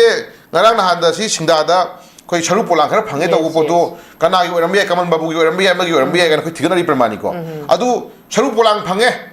ꯌꯥꯔꯦ ꯁꯤ forgive and forget ꯇꯧꯊꯣꯛꯑꯁꯤ ꯀꯩꯗꯧꯔꯒꯦ ꯏꯔꯥꯡ ꯁꯥꯒꯠꯂꯅꯨ ꯀꯥꯏꯅ ꯍꯥꯏꯗꯣꯔꯤꯕ꯭ꯔꯥ ꯌꯥꯏꯀꯣ ꯑꯩꯈꯣꯏ ꯍꯪꯅꯤꯡꯕ ꯈꯔ ꯂꯩꯌꯦꯕꯀꯣ ꯑꯗꯣ ꯑꯩꯈꯣꯏꯅ ꯍꯥꯏꯖꯅꯤꯡꯉꯤꯗꯤ ꯂꯣꯅ ꯌꯥꯗꯕ ꯅꯤꯌꯣꯝ ꯀꯥꯏꯅ ꯊꯕꯛ ꯇꯧꯕ ꯇꯦꯔꯔꯒꯤ ꯊꯕꯛ ꯇꯧꯕ ꯃꯥꯂꯦꯝꯒꯤ ꯃꯤꯄꯨꯝ ꯈꯨꯗꯤꯡꯃꯛꯅ ꯌꯥꯗꯕ ꯑꯗꯨꯒꯨꯝꯕ ꯗ꯭ꯔꯒꯀꯤ ꯊꯕꯛ ꯇꯧꯕ ꯀꯥꯡꯕꯨꯁꯤꯡꯁꯤꯗꯤ ꯅꯣ ꯀꯝꯄ꯭ꯔꯣꯃꯥꯏꯁ ꯍꯥꯏꯕ ꯉꯝꯕꯒꯤ ꯊꯧꯅꯥ ꯂꯩꯒꯗꯧꯕꯅꯦꯕꯀꯣ ꯑꯗꯨꯒ ꯄ꯭ꯔꯖꯥ ꯃꯁꯦꯟ ꯅꯨꯡꯁꯤꯅꯕꯗꯨꯗꯤ ꯑꯩꯈꯣꯏ ꯃꯆꯤꯟ ꯃꯅꯥꯎꯁꯨ ꯈꯠꯅꯔꯤꯗꯅ ꯃꯃꯥ ꯃꯄꯥꯁꯨ ꯈꯠꯅꯔꯤ ꯄ꯭ꯔꯃꯥꯅꯤꯀꯣ ꯃꯇꯩ ꯃꯅꯥꯎꯁꯨ ꯈꯠꯅꯕ ꯌꯥꯎꯔꯤ ꯅꯠꯇ꯭ꯔꯥ ꯑꯗꯨꯗꯤ ꯁꯤꯒꯨꯝꯕ ꯂꯣꯅ ꯌꯥꯗꯕ ꯊꯕꯛ ꯇꯧꯕꯁꯤꯡꯁꯤꯗꯤ ꯑꯩꯈꯣꯏ ꯒꯚꯔꯟꯃꯦꯟꯠꯅ ꯑꯦꯛꯁꯀ꯭ꯌꯨꯁ ꯇꯧꯕ ꯉꯝꯃꯣꯏꯒ ꯍꯥꯏꯕ ꯋꯥꯍꯩꯁꯦ ꯑꯗꯨꯝ ꯊꯣꯛꯄꯤꯌꯨ ꯑꯩꯈꯣꯏ ꯄꯦꯟꯒꯦꯕꯀꯣ ꯑꯗꯨꯅ ꯋꯥꯍꯩ ꯈꯨꯗꯤꯡꯃꯛꯀꯤ ꯑꯩꯈꯣꯏꯅ forgive and forget ꯁꯨꯝ ꯍꯥꯏꯕꯁꯤꯗꯤ ꯌꯥꯏ ꯑꯩꯈꯣꯏꯁꯨ ꯅꯨꯡꯉꯥꯏꯇꯕ ꯂꯩ ꯑꯗꯨꯅ ꯍꯧꯖꯤꯛ ꯂꯩꯔꯤꯕ ꯐꯤꯕꯝꯁꯦ ꯍꯧꯖꯤꯛ ꯑꯣꯅꯔꯦꯕꯜ ꯆꯤꯐ ꯃꯤꯅꯤꯁꯇꯔꯁꯤ ꯖꯤꯔꯤ ꯆꯠꯄꯤꯔꯨꯕꯁꯤ ꯌꯥꯝ ꯐꯩ ꯀꯣ ꯌꯥꯝ ꯅꯨꯡꯁꯤꯅꯕ ꯄꯤꯁ ꯂꯥꯛꯅꯕꯒꯤ ꯑꯍꯥꯟꯕ ꯈꯣꯡꯊꯥꯡ ꯑꯃꯅꯤ ꯍꯥꯏꯕꯗꯨ ꯌꯥꯝ ꯐꯔꯦ ꯑꯩꯈꯣই ꯋꯦꯜꯀꯝ ꯇꯧꯖꯔꯦ ꯃꯈꯥ ꯇꯥꯅ ꯉꯁꯥꯏꯒꯤ ꯃꯇꯝ ꯗꯔꯀꯥꯔ ꯂꯩꯔꯗꯤ ꯀꯥꯡꯄꯣꯛꯄꯤ ꯆꯠꯀꯅꯤ ꯍꯥꯏꯕ ꯅꯠꯇꯕꯀꯣ ꯗꯔꯀꯥꯔ ꯂꯩꯔꯗꯤ ꯖꯤꯔꯤ ꯈꯣꯡꯗ ꯆꯠꯂꯨꯔꯕꯅꯤꯅ ꯍꯧꯖꯤꯛꯇꯤ ꯇꯉꯥꯏ ꯐꯗꯅ ꯃꯈꯥ ꯇꯥꯕ ꯅꯣꯔꯃꯦꯜ ꯄꯤꯁ ꯂꯥꯛꯅꯕꯒꯤꯗꯃꯛꯇ ꯀꯥꯡꯄꯣꯛꯄꯤ ꯆꯠꯅꯕ ꯍꯣꯠꯅꯕꯤꯔꯣ ꯆꯨꯔꯆꯥꯟꯄꯨꯔ ꯆꯠꯅꯕ ꯍꯣꯠꯅꯕꯤꯔꯣ ꯀꯥꯡꯄꯣꯛꯄꯤ ꯆꯠꯄ ꯃꯇꯝꯗ ꯒꯣꯔꯃꯦꯟꯠꯅ ꯆꯠꯀꯅꯤ ꯍꯥꯏꯅ ꯃꯇꯝ ꯊꯥꯕ ꯅꯠꯇꯕ ꯀꯥꯡꯄꯣꯛꯄꯤꯗ ꯂꯩꯔꯤꯕ ꯀꯥꯡꯄꯣꯛꯄꯤꯗ ꯑꯣꯄꯔꯦꯠ ꯇꯧꯔꯤꯕ ꯉꯁꯥꯏ ꯀꯣꯛꯅꯥꯎ ꯀꯣꯛꯇꯨ ꯀꯣꯛꯇꯥ ꯍꯥꯏꯕ꯭ꯔꯥ ꯀꯩꯅꯣ ꯀꯥꯡꯕꯨꯁꯤꯡꯗꯨꯅ ꯆꯤꯐ ꯃꯤꯅꯤꯁꯇꯔ ꯂꯥꯛꯄꯤꯌꯣꯅ ꯏꯟꯚꯥꯏꯠ ꯇꯧꯕꯤꯔꯣ ꯍꯧꯖꯤꯛꯀꯣ ꯆꯤꯐ ꯃꯤꯅꯤꯁꯇꯔ ꯂꯥꯛꯄꯤꯌꯨ ꯑꯩꯈꯣꯏꯅ ꯄꯥꯝꯃꯤꯕ ꯋꯥꯈꯜꯂꯣꯟ ꯁꯤꯅꯤ ꯇꯥꯟꯅꯃꯤꯟꯅꯔꯁꯤ ꯁꯤꯐꯥꯎ ꯇꯧꯕ ꯌꯥꯕ ꯌꯥꯗꯕ ꯇꯥꯟꯅꯃꯤꯟꯅꯔꯁꯤ ꯑꯝꯇꯪ ꯂꯥꯛꯄꯤꯌꯣꯅ ꯐꯣꯡꯅ welcome to chief minister government of Manipur ꯊꯥꯕꯤꯔꯒ ꯉꯁꯥꯏꯒꯤ ꯆꯤꯐ ꯃꯤꯅꯤꯁꯇꯔ ꯍꯥꯏꯁꯤ ꯑꯩꯈꯣꯏ ꯃꯩꯇꯩꯒꯤ ꯅꯠꯇꯦꯕ ꯅꯣꯠ ꯑꯣꯟꯂꯤ ꯐꯣꯔ ꯃꯩꯇꯩ ꯈꯛꯀꯤ ꯅꯠꯇꯦꯕ ꯍꯤꯌꯥꯏꯀꯣ ꯃꯁꯤ ꯃꯅꯤꯄꯨꯔꯗ ꯈꯨꯟꯗꯥꯃꯤꯟꯅꯔꯤꯕ ꯐꯨꯔꯨꯞ ꯈꯨꯗꯤꯡꯃꯛ ꯃꯅꯤꯄꯨꯔ ꯑꯄꯨꯟꯕ ꯃꯅꯤꯄꯨꯔꯁꯤꯒꯤ ꯑꯄꯨꯟꯕ ꯅꯤꯡꯊꯧꯅꯦꯕꯀꯣ ꯍꯥꯏꯇꯥꯔꯗꯤ ꯉꯁꯥꯏꯒꯤ ꯑꯦꯔꯤꯌꯥꯁꯤꯗ ꯃꯩꯇꯩꯅ ꯆꯤꯐ ꯃꯤꯅꯤꯁꯇꯔ ꯑꯣꯏꯕ ꯑꯗꯨꯅ ꯆꯤꯐ ꯃꯤꯅꯤꯁꯇꯔ ꯑꯣꯏꯕꯁꯦ ꯉꯁꯥꯏ ꯑꯦꯔꯤꯌꯥꯁꯤ ꯍꯥꯏꯅꯔꯒꯨꯝꯁꯦꯕꯀꯣ ꯍꯥꯏꯇꯥꯔꯒꯗꯤ ꯀꯣꯛꯅꯥꯎꯔ ꯀꯣꯛꯇꯥꯔ ꯀꯣꯛꯇꯨꯔ ꯑꯗꯨꯅ ꯋꯦꯜꯀꯝ ꯇꯨ ꯀꯥꯡꯄꯣꯛꯄꯤꯅ ꯊꯥꯔꯀꯥꯟꯗ ꯉꯁꯥꯏꯒꯤ honourable chief minister government of Manipur ꯊꯥꯔꯀꯥꯟꯗ ꯆꯥꯎꯅ ꯑꯣꯛꯄꯤꯔꯣ ꯂꯩ ꯍꯨꯛꯄꯤꯔꯣ ꯀꯣ ꯋꯥꯔꯤ ꯁꯥꯟꯅꯕꯤꯔꯣ ꯑꯗꯒꯤ ꯆꯨꯔꯆꯥꯟꯄꯨꯔꯗ ꯃꯣꯏꯒꯤ ITLF ꯍꯥꯏꯕ꯭ꯔꯥ LTTE ꯍꯥꯏꯕ꯭ꯔꯥ ꯑꯗꯒꯤ ꯀꯩꯅꯣ ꯃꯣꯏ ꯀꯩꯅꯣꯝ ꯂꯩꯕꯅꯤꯀꯣ ꯀꯩꯅꯣ ꯃꯣꯏꯒꯤ ꯑꯐꯥꯎꯕ ꯀꯥꯡꯕꯨ ꯈꯔ ꯂꯩꯕꯅꯤ ꯀꯩꯅꯣ ꯑꯩꯈꯣꯏ ꯂꯣꯟꯗꯥꯁꯦ ꯀꯨꯏꯔ ꯁꯨꯝ ꯈꯔ ꯍꯩꯖꯔꯛꯇ꯭ꯔꯦꯀꯣ ꯃꯣꯏꯁꯦ ꯏꯁꯇꯔꯟ ꯖꯣꯟ ꯑꯗꯒꯤ ꯋꯦꯁꯇꯔꯟ ꯖꯣꯟ ꯀꯥꯏꯅ ꯌꯥꯝ ꯈꯥꯏꯗꯣꯛꯄꯅꯤ ꯃꯣꯏꯁꯦꯀꯣ ꯑꯗꯨꯅ ꯑꯗꯨ ꯀꯥꯡꯕꯨꯁꯤꯡꯗꯁꯨ ꯆꯨꯔꯆꯥꯟꯄꯨꯔꯗ ꯋꯦꯜꯀꯝ ꯇꯧꯕꯤꯔꯣ ꯑꯣꯛꯄꯤꯔꯣ ꯑꯅꯧꯕ ꯂꯩꯉꯥꯛ ꯑꯃ ꯂꯥꯛꯈ꯭ꯔꯦ ꯑꯅꯧꯕ ꯂꯤꯗꯔ ꯑꯃ ꯂꯥꯛꯈ꯭ꯔꯦ ꯂꯤꯗꯔꯗꯣ ꯀꯧꯕꯤꯔꯣ ꯑꯣꯛꯄꯤꯔꯣ ꯀꯣ ꯌꯥꯝ ꯊꯨꯅ ꯄꯤꯁ ꯂꯥꯛꯅ ꯍꯣꯠꯅꯃꯤꯟꯅꯔꯁꯦꯕꯀꯣ ꯏꯂꯦꯛꯁꯟ ꯍꯌꯦꯡꯁꯤꯗ ꯉꯥꯏꯔꯦ ꯁꯤ ꯍꯧꯖꯤꯛ ꯂꯩꯔꯤꯕ ꯑꯣꯅꯔꯦꯕꯜ ꯆꯤꯐ ꯃꯤꯅꯤꯁꯇꯔꯁꯤꯅ ꯊꯕꯛ ꯈꯨꯗꯤꯡꯃꯛ ꯆꯍꯤ ꯑꯃꯗ ꯀꯩꯁꯨ ꯂꯣꯏ ꯂꯣꯏꯁꯤꯟꯕ ꯉꯝꯃꯣꯏ ꯀꯣ ꯉꯝꯃꯣꯏ ꯑꯗꯨꯅ ꯏꯁꯨ ꯃꯌꯥꯝꯁꯤꯡꯁꯦ ꯃꯇꯝ ꯈꯔꯗꯪ ꯑꯣꯏꯔꯁꯨ ꯁꯤꯟꯅꯔꯛꯏꯕ ꯂꯤꯗꯔꯁꯤ ꯇꯉꯥꯏ ꯐꯗꯅ ꯂꯩꯕꯥꯛꯀꯤ ꯃꯌꯥꯝꯒꯤ ꯅꯨꯡꯁꯤꯅꯅꯕ ꯑꯇꯩ ꯗꯤꯕꯂꯞꯃꯦꯟ ꯇꯧꯕꯤꯀꯣ ꯄ꯭ꯔꯃꯥꯅꯤꯀꯣ ꯍꯣꯏ ꯇꯧꯕ ꯗꯤꯕꯂꯞꯃꯦꯟ ꯇꯧꯕ ꯇꯣꯉꯥꯟ ꯄꯥꯔ ꯊꯝꯃꯨꯔꯣ ꯅꯨꯡꯁꯤꯅꯍꯟꯅꯕꯒꯤ ꯂꯝꯕꯤ ꯑꯃꯗ ꯃꯥꯅ ꯐꯔꯅꯤ ꯍꯥꯏꯅ ꯁꯦꯟꯇꯔꯒꯤ ꯂꯨꯆꯤꯡꯕꯁꯤꯅ ꯍꯥꯞꯆꯤꯜꯂꯛꯑꯕꯅꯤ나 ꯅꯨꯡꯁꯤꯅꯅꯕ ꯂꯝꯕꯤꯗꯣ ꯑꯗꯨꯝ ꯇꯧꯕꯤꯔꯣ ꯑꯩꯈꯣꯏ ꯌꯦꯡꯉꯒꯦꯕꯀꯣ ꯑꯗꯨꯅ ꯌꯥꯝ ꯊꯨꯅ ꯊꯥ 2-3 ꯍꯧꯖꯤꯛ ꯑꯣꯜꯃꯣꯁ ꯉꯁꯤ ꯐꯦꯕ꯭ꯔꯨꯋꯥꯔꯤꯒꯤ ꯉꯁꯤꯁꯦ ꯑꯦꯄ꯭ꯔꯤꯜꯒꯤ ꯗꯦꯠ 6 ꯅꯠꯇ꯭ꯔꯥꯉꯔꯥꯡ ꯅꯍꯥꯟꯒꯤ ꯗꯦꯠ 4ꯗꯗꯤ ꯃꯃꯥꯡꯒꯤ ꯐꯦꯕ꯭ꯔꯨꯋꯥꯔꯤ ꯃꯥꯔꯆ ꯑꯦꯄ꯭ꯔꯤꯜ ꯀꯣ ꯊꯥ 2-3 ꯐꯥꯒꯠꯂꯛꯏ ꯅꯠꯇ꯭ꯔꯥ गवर्नमेंट थानी हुम फराबने थानी जी हौ खोंद्रबने बद्रा ऑलमोस्ट सिगी लेबा चीफ मिनिस्टर ने पुगे पुरबदा अनदर था मरी मंगा मा तरुमा मरमदी सही त गाइरे 27 गी मार्च बिन त तारगा सही ना छलेद्रा सिगी मनु सिदा इलेक्शन तौने तारगा दि माइ कोड कंडक्ट की मत खाइदोखरनी द्रा खाइदोखरनी द थबक तौबा याबा यादबा मयाम लेखरनी अदुगी मतनो खाइदोखर मतुंग रेमेनिंग लेमोर थातरे पा मंगाय बिद्रो थातरे नि पान सिदा थानी हि होजंगरे अदि कर्म थाद के थौदुरी अदि याम थुना चुचानपुर की लेरिबा दुगुंबा LTTE हाइब्रा LTF हाइब्रा कनो मोगी करिबा ITLF हाइब्रा कनो कोई खंगरत्रे कौबिरो वेलकम नाम तौबिरो अदि काकोपीदा कोक्ता नुंगदा कोकनाउ नो कौबिरो अदि मोरेदना मोगी करिबा मोगी केसो नुंसो कनो याम लेदनि मोगिया कनो केसे केसो कनो याम लेबनि मोगी कौबिरो अदना याम थुना नुक्सिनना सिलकांदा ngasai kare haini manipuri santi pono hona biro ko hajini jiko aduna haji matam maji koi khuthi e pawada noking edorni hayang sanga thama to jiko hojing horor aduna lai film se honorable chief minister mangai darkar le ri chakan habana ta ko hayang chakani hangsim chakani o khol loin to biro koi khwak fujara ke pramani ko adumai to duna pose hiyai khata honjani mai lai aduna koi adum mayam shanti program honna matamda maning da jo adum vote khombagi part अमा दुम याउद्रदि यादबनिना को अदना मयाम की development तौबा जिरी चटपा मयाम उन्नबा याम फरे अदुगी लोसिलकपगी मरुमदा अदुम हुट हाइजलगा खितसु खेललमे दो को अदुनि हजि board खोमजलमी जिन प्रमाणिद्रा अदना सी मै मथौनि अदुबु सी तौना ꯂꯩꯔꯤꯕ ꯏꯟꯇꯔꯅꯦꯠ ꯂꯩꯔꯤꯕ ꯑꯋꯥꯕ ꯃꯌꯥꯝꯁꯨ ꯎꯕꯤꯔꯀꯥꯟꯗ ꯂꯩꯔꯤꯕ ꯏꯁꯨ ꯂꯣꯏꯁꯤꯟꯃꯤꯟꯅꯅꯕ ꯈꯔ ꯍꯦꯟꯅ ꯄꯨꯛꯅꯤꯡ ꯊꯥꯗꯍꯟꯕꯒꯤ ꯑꯄꯥꯝꯕꯗꯣ ꯃꯥꯏ ꯊꯝꯖꯒꯦ ꯀꯩꯅꯣ ओके थागतजरी ओजा मखा चथजब होइना मसिदा कोइगी ओजा बिमोल थमक स्टेटमेंट अंतंग मसिदा बोर्ड का मरी लेनब स्टेटमेंट ने ओजाना थमैसी मिखल सेल लौरगा मिहुट खल्लबदी करप्शन तौरगा मतिक चादब मियोय थबक खनबग चप मानै हाइदन ओजा बिमोल थमलगी दुदना तना मिहुट खनबदा सेल लौदना अफब मतिक चाबा मियेंग शानबा उरगा थबक तौगदबनी हाइदना ओजा बिमोल थमै अदुबु ओजा गिताजेनसु हौजिक ngaki mamangda loinmak panbigere ko imungge ana yek luhong khongdongba yum semdok semjin leita laira singsina hinjilapana maram orakanda kari haini every si the both si dum give and take ki relation da haidi kanom piradi kanom lawgadabani lawgdaba yade habagi mantik nabadani hojik lai bese masi miyamna ꯑꯩꯈꯣꯏꯅ ꯄꯩꯁꯥ ꯈꯔꯒ ꯑꯣꯟꯅꯔꯒ ꯆꯍꯤ 5ꯒꯤ ꯑꯩꯈꯣꯏꯒꯤ ꯔꯥꯏꯠꯁꯤ ꯄꯤꯊꯣꯛꯈꯤꯕꯅ ꯃꯔꯝ ꯑꯣꯏꯔꯀꯥꯟꯗ ꯑꯩꯈꯣꯏꯅ ꯃꯇꯤꯛ ꯆꯥꯗꯕ ꯑꯩꯈꯣꯏꯒꯤ ꯃꯤꯍꯨꯠ ꯊꯥꯒꯠꯈꯤꯕꯁꯤꯅ ꯃꯔꯝ ꯑꯣꯏꯔꯒ ꯃꯅꯤꯄꯨꯔꯒꯤ ꯏꯟꯇꯤꯒ꯭ꯔꯤꯇꯤ ꯁꯣꯚꯔꯦꯟꯇꯤ ꯁꯤ ꯑꯗꯨꯛꯀꯤ ꯃꯇꯤꯛ ꯁꯣꯛꯑꯦ ꯅꯣꯡꯃ ꯅꯣꯡꯃꯒꯤ ꯑꯩꯈꯣꯏꯁꯤ ꯃꯤꯈꯥ ꯄꯣꯟꯕ ꯅꯣꯡꯃ ꯅꯣꯡꯃꯒꯤ ꯍꯦꯟꯖꯜꯂꯛꯄ ꯑꯗꯨꯒ ꯆꯍꯤ ꯈꯔꯒꯤ ꯃꯇꯨꯡꯗꯗꯤ ꯃꯅꯤꯄꯨꯔꯗꯒꯤ ꯃꯅꯤꯄꯨꯔꯤ ꯍꯥꯏꯕ ꯐꯨꯔꯨꯞꯁꯤ ꯃꯥꯡꯈꯤꯒꯗ꯭ꯔꯥ ꯍꯥꯏꯕꯒꯤ ꯑꯀꯤꯕꯁꯤ ꯂꯩꯇꯕꯗꯤ ꯅꯠꯇꯦ ꯑꯣꯖꯥ ꯑꯌꯥꯝꯕ ꯃꯁꯤꯒꯤ ꯂꯩꯔꯝꯒꯗ꯭ꯔꯥ ꯍꯥꯏꯅꯗꯤ ꯈꯜꯂꯤ ꯃꯁꯤ ꯂꯩꯅ ꯂꯩꯅ ꯑꯗꯨꯃꯛ ꯂꯩꯇꯕꯅ ꯍꯦꯜꯂꯛꯄꯅꯤꯅ ꯑꯗꯨꯝ ꯀꯣꯝꯄ꯭ꯔꯣꯃꯥꯏꯁ ꯇꯧꯕ ꯑꯗꯨꯃꯛꯄꯨ ꯍꯧꯖꯤꯛ ꯂꯩꯔꯤꯕ ꯃꯅꯤꯄꯨꯔꯒꯤ ꯁꯤꯆꯨꯋꯦꯁꯟꯁꯤꯗ ꯑꯩꯈꯣꯏ ꯂꯩꯇ ꯂꯥꯏꯔ ꯐꯅꯌꯥꯝ ꯂꯩꯔꯒꯁꯨ ꯏꯃꯨꯡꯒꯤ ꯑꯋꯥꯠꯄ ꯑꯅꯥꯕ ꯏꯆꯥ ꯏꯁꯨ ꯂꯨꯍꯣꯡꯕꯒꯤ ꯁꯦꯟ ꯊꯨꯝ ꯀꯌꯥ ꯑꯃ ꯃꯈꯣꯏꯅ ꯃꯇꯦꯡ ꯄꯥꯡꯕꯤꯔꯒꯁꯨ ꯃꯁꯤ ꯃꯃꯥꯡꯗꯒꯤ ꯇꯧꯔꯒꯁꯨ ꯂꯥꯛꯀꯗꯧꯔꯤꯕ ꯍꯟꯗꯛꯀꯤ ꯏꯂꯦꯛꯁꯟꯁꯤꯗꯤ ꯈꯔ ꯈꯖꯤꯛꯇꯪ ꯑꯩꯈꯣꯏꯁꯦ ꯃꯃꯥꯏ ꯆꯨꯝꯊꯣꯛꯍꯧꯕꯗꯤ ꯃꯊꯧ ꯇꯥꯕ꯭ꯔꯥ ꯍꯥꯏꯅ ꯈꯜꯂꯤ ꯃꯁꯤꯗ ꯑꯩꯈꯣꯏꯅ ꯇꯉꯥꯏ ꯐꯗꯅ ꯃꯤꯌꯥꯝꯒꯤ ꯋꯥꯈꯜ ꯚꯣꯇꯔꯁꯤꯡꯁꯤꯒꯤ ꯋꯥꯈꯜꯁꯤꯅꯦꯕ ꯑꯩꯈꯣꯏꯅ ꯃꯃꯥꯏ ꯆꯨꯝꯕ ꯃꯊꯧ ꯇꯥꯔꯤꯕꯁꯦ ꯑꯣꯖꯥ ꯒꯤꯇꯥꯖꯦꯟ ꯁꯤꯒꯤ ꯃꯇꯥꯡꯁꯤ ꯀꯃꯥꯏꯅ ꯌꯦꯡꯒꯦ ꯍꯦ ꯑꯩꯈꯣꯏꯁꯦ ꯍꯤꯔꯝ ꯈꯨꯗꯤꯡꯃꯛꯇ ꯑꯔꯦꯡ ꯄꯨꯊꯔꯦ ꯑꯩꯈꯣꯏꯁꯦꯀꯣ ꯍꯧꯖꯤꯛ ꯑꯩꯈꯣꯏꯁꯦ ꯈꯧꯔꯤ ꯍꯦꯜꯂꯕꯅꯤꯀꯣ ꯑꯩꯈꯣꯏꯒꯤ ꯁꯟꯗ꯭ꯔꯦꯝꯕꯤ ꯂꯩꯁꯥꯒꯤ ꯑꯩꯈꯣꯏꯒꯤ ꯁꯟꯗ꯭ꯔꯦꯝ ꯏꯃꯥꯗꯤ ꯈꯧꯔꯤ ꯌꯧꯔꯛꯑꯦꯗꯣ ꯀꯣ ꯍꯧꯖꯤꯛ ꯈꯧꯔꯤ ꯅꯠꯇꯦ ꯉꯛꯁꯝ ꯍꯦꯜꯂꯕꯅꯤ ꯑꯩꯈꯣꯏꯁꯦ ꯑꯗꯨꯅ ꯁꯝꯁꯦ ꯄꯥꯏꯔꯒ ꯂꯨꯞꯈꯤꯗꯅꯕ ꯑꯩꯈꯣꯏ ꯀꯟꯅ ꯁꯦꯟꯅꯔꯒ ꯂꯩꯔꯒ ꯍꯧꯖꯤꯛ ꯂꯩꯕ ꯁ꯭ꯇꯦꯖ ꯑꯃꯅꯦꯕꯀꯣ ꯆꯤꯡꯈꯠꯄꯤꯅꯕ ꯍꯧꯖꯤꯛꯁꯦ ꯆꯤꯡꯈꯠꯄꯤꯅꯕ ꯃꯤ ꯊꯤꯔꯤꯑꯕꯀꯣ ꯑꯗꯨꯅ ꯍꯧꯖꯤꯛ ꯑꯩꯈꯣꯏꯁꯤ ꯍꯤꯌꯥꯏ ꯉꯁꯥꯏꯅ ꯍꯥꯏꯖꯈꯤꯕꯗꯨꯅꯦꯕ ꯄ꯭ꯔꯖꯥꯁꯤꯡꯁꯤ ꯑꯩꯈꯣꯏ ꯍꯤꯔꯝ ꯈꯨꯗꯤꯡꯃꯛꯇ ꯃꯅꯤꯡ ꯍꯟꯕ ꯆꯥꯕꯒꯤ ꯑꯣꯏꯔꯣ ꯇꯨꯝꯕꯒꯤ ꯑꯣꯏꯔꯣ ꯁꯦꯠꯄꯒꯤ ꯑꯣꯏꯔꯣ ꯍꯤꯡꯅꯅꯕ ꯑꯣꯏꯔꯣ ꯂꯥꯌꯦꯡꯅꯅꯕ ꯑꯣꯏꯔꯣ ꯑꯦꯅꯤ ꯉꯁꯥꯏꯒꯤ hiram khada phare hiram khada koi chotha bani habna taba mi ama oina hingnana bhona matamda from morning dagina hore nonganam da stage haida pung kun mari manung sidi da ekoi daka la magi requirement khudi makse haji loina maning khangre si for example imphal mayon capital mayon sida haina seba ko capital mayon sida na si capital mayon sida haji hingiba punsi mahingse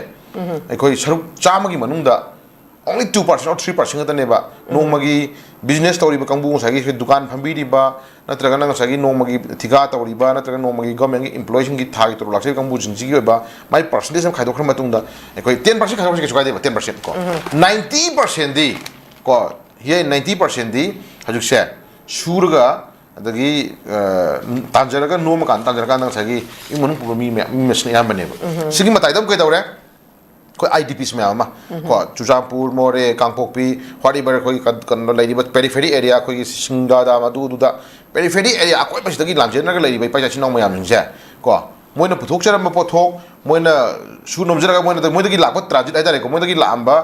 कोई कदी exchange सोनर माइदारे को सुमना कदी पुबो pot Sumana कदी प्रोको pot अनि जे पुथोक पोसिन Donar मतुंगदा exchange सोनर मतुंगदा हिमिनर lifestyle जे असिदि नकना पुरा सिरगा लाइने बको lakana pura shir la kang busing jeng asi imphal mai onda na tragana ekoi moirang area some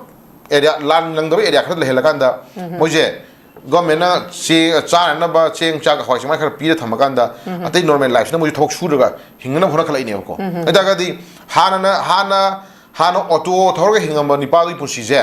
suna kan la general life ni pa du gi magi pusi jo hingna hona ko auto thogila ani tra po on sela ani adi pulak business to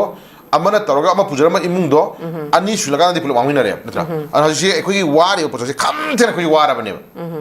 ana ngasai ki sida ai tamo bi mol ji ai party le benadi hajar hoy ko achi ai du party le benadi panjar hoy adu mangi mi moina ko mangonda le jari ba ojaw er pagi natra mangonda le ba khalon mana ngang thor pa speech si ko adum honor toy ko mangonda tongan tok topa magi tongan ba in moral quality ada masaki pok de yaujara ko mama le ba nung sibagi intention na ma di khoi dum ui ko ai miyo be ji thok mayam tora di hiyai thok mayam tora di mayam du gi mak ngang ma matam da nan ba ji phaning mu de ngang ba da masaki pali ba sui ba ji yuthaga nu hai ba ji da example gi wani ko ai chai na yung nung praman da toro je praman ko ngauchina ga nu hai ba ji da ngauchina bi da inau ni pa do yuthe da inau ni pa kana ko mi yuthaga nu ngang ma matam da phaning mi ngang po to lokshon ma hitra ga di inau ba shari ne batra adamai na leibak yu na wang ko matam da khitang tauhning ba tauhning da khoi na sai ngang mi ang himar si du hiyai masagi phayeng tureng tor sa talu mayam yaw ba mayam je lido khalak pa palakan di phayeng tureng tor je ko musa man matha particular palaga ngang do ngang da particular palaga ngang ro ga di na tari musa jana roi ko ana particular palaga ngang da khra ngang mo tor si da khra pan ba sopa kang bu sindu di waro je ni da pramane adugu mo waro mi sinu di ka dawre adugu mo waro mi sinu di ka dawre ai ji ka phana ngang de ba ko adugu mo na phatana ngang e phana khande ha da ne khoi na da area du di da khoi na ningdom po magar na wa ngang na to ki bu ya da ba le ba ko adamai na khoi to bi mol ji khara dum ma ji ngangi adu mana ngangje ba si in the interest of my ju aina haijaning ba si hoi ma ji congress ki oina ma ji ticket pai dana ko tana vote le piram ba ji sinai opinion ni ko sinai opinion ni congress oina vote le piram da bida ko moi ji id moi gu mami ji congress ki oina vote le piram da bida khoi manipur ki oina regional contest hadare ko regional platform da le play biraga ko regional platform da le biraga da vote lepan biraba kahan biraba moje ko aduga center gi lediba ngasagi assembly da parliament house manung du da lepa debate ngana matam ngang matam da ngasagi political party center gi le political party gi marum da sakhrabani na hiyai ngangning ba hawo da sometimes tai padan thale da ko pramane adu khogi manipur state ki oina isagi regional platform chatla ngang taraga di manipur gi lai haw gi history ko di makse koi hena ngang ngi thonam le bi ai ba ko sai o khna le je potoni ko adun hajiti ka daroge bu से प्रजा सिंह हंदक तौनरीब प्रमाण करो जी कोई याम कन challenging money को अन हजि सी तंगाय फदन मखाता नमु करे हाइनी हजि मिखल the cell लौरगा mute खल्लबदी corruption तौरगा मतिक चाद मियोय थबक खनब च माने हाइरि से मसी खंगे प्रजा जु मियाम खंगे कना द वोट पिरगदी फगनी कना द वोट कहलगदी फगनी प्रजा जु खंगे अदुबु लाइरबा अवाबा मागी दरकार लेबा पोषण मसिंग हेंजला लाबनिना मसागी मागी दरकार लेबा खुद मोना मसा मन नारे हुजिको हे को मसा मन नारे नाबसि लेयक न होना मतमदा मसागी लुपा लिसिंग नि फुमिं खेम लाम संग दोरे नि संग दोरे प्रमाणि को असुना कंददि के दौरे अदुगी पुथोरना होना मतमदा मयुम योले को हिंखोन योले दरकार ले खुद योले फाउ फंगमद्रे अइ तागदि अदु मतेंग पाउयो ngam mi ma tholok kan ke dौरे थोड़ा के दौरे मधुदी दम मागी ओबे मिनुंसी म देखोना फफतब तोखरो मागी मसादु अंतर मसूदु मसन मनाउदु कय पोरमदा अखोय कन्न होना को मतलब कन बिबं ngam को मिदो मिसको ईश्वरने खनता नत्र अदु अदुगी सिस्टम से मणिपुर तै फिम दुने सुम यंबियो बा हाजि सुम यंबियो भोट काबी की एमएलए म्याम से अखोय इसै नोंगाय द फंगी लंपा अम फिसा साइबे वरी खै उरे नत्र लंपा द फिसा साइबे खै वरी बजेसनो फिल्म तो ता खै उरे लंपा दु याम पाक लंपा तु असंग मन नपी मथक तुदे दा पैसा न पुंग ताव खै उजान हेदा प्रमाणि को सुम अदुगी थौनांग ngam बा अदुगी एरिया ngam दु ताकपदि को अदुदी तगाय फदना आई नुंसीबा मी चामा लेबदो चामा दगा ले कान भोट कान हेता गदि चामा दो बाय हुक करोड़ कुंथ्रा संग फुजंग लेर भोट कान भोन गे खलक ताबद्रो अदु मतम दि नोय लाइरा हलबनिना नोय लाइरा हलबनिना हे साइ एरिया सि द खंगना उन खैजिंग साइगी लुप्पो लेबा इमा दो कन्न भोना मतम दा एखोय उपाय लेते फिम लाखरे को अदु हजि सि मणिपुर दा नाहा मयाम को यूथ्स मयाम हजि होगलई को यूथ्स मयाम होगलई सोशली और पॉलिटिकली को एखोय मियाम की थोक तोर लाक्सबा अंगांग ओइंगाय दगी नाहा ओइंगाय दगी हौना